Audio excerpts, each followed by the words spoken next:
കൊടും കുറ്റവാളി ഗോവിന്ദച്ചാമിയുടെ ജയിൽ ചാട്ടത്തിൽ കേസന്വേഷണം ക്രൈംബ്രാഞ്ചിന് വിട്ടു. നിലവിൽ കണ്ണൂരിലെ പ്രത്യേക സംഘമാണ് കേസ് അന്വേഷിക്കുന്നത്.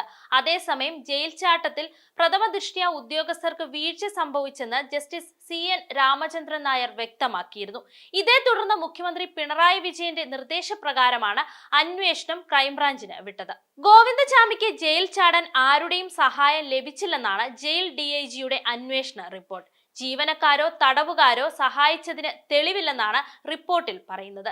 എന്നാൽ ജയിലിൽ സുരക്ഷാ വീഴ്ചയുണ്ടെന്നും രാത്രി ഡ്യൂട്ടിയിലുണ്ടായിരുന്ന അസിസ്റ്റന്റ് ജയിൽ സൂപ്രണ്ടിനടക്കം വീഴ്ച സംഭവിച്ചെന്നും അന്വേഷണ റിപ്പോർട്ടിൽ കുറ്റപ്പെടുത്തുന്നുണ്ട്.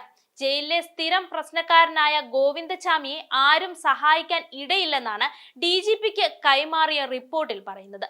ഗോവിന്ദച്ചാമി ജയിൽ ചാടിയത് ആരുടെയും സഹായമില്ലാതെയാണ്. ഗോവിന്ദച്ചാമിയുടെ ഇടത് കൈക്ക് സാധാരണ ഒരു കൈയുടെ കരുത്തുണ്ട്. ഒരാളെ ഇടിക്കാൻ പോലും ഈ കൈ കൊണ്ട് കഴിയുമെന്ന് റിപ്പോർട്ടിൽ പറയുന്നു. 2011 ഫെബ്രുവരിയിൽ ട്രെയിൻ യാത്രക്കാരിയായ യുവതിയെ ട്രെയിനിൽ നിന്ന് തള്ളിയിട്ട് പീഡിപ്പിക്കുകയും മാരകമായി പരിക്കേൽപ്പിക്കുകയും ചെയ്ത കേസിലെ പ്രതിയാണ് ഗോവിന്ദച്ചാമി. യുവതി പിന്നീട് മരിച്ചു.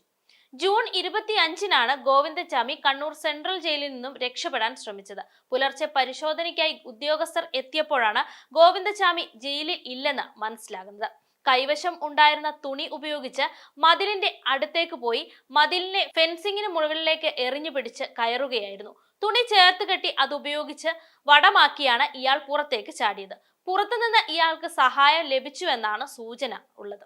അതീവ സുരക്ഷാ ജയിലിലുള്ള 10-ാം ബ്ലോക്കിൽ നിന്നാണ് ഗോവിന്ദച്ചാമി ചാടിയത്. പിന്നീട് തളാപ്പിലെ ആളൊഴിഞ്ഞ പറമ്പിലെ കിണറ്റിനുള്ളിൽ നിന്നാണ് ഇയാളെ കണ്ടെത്തിയത്.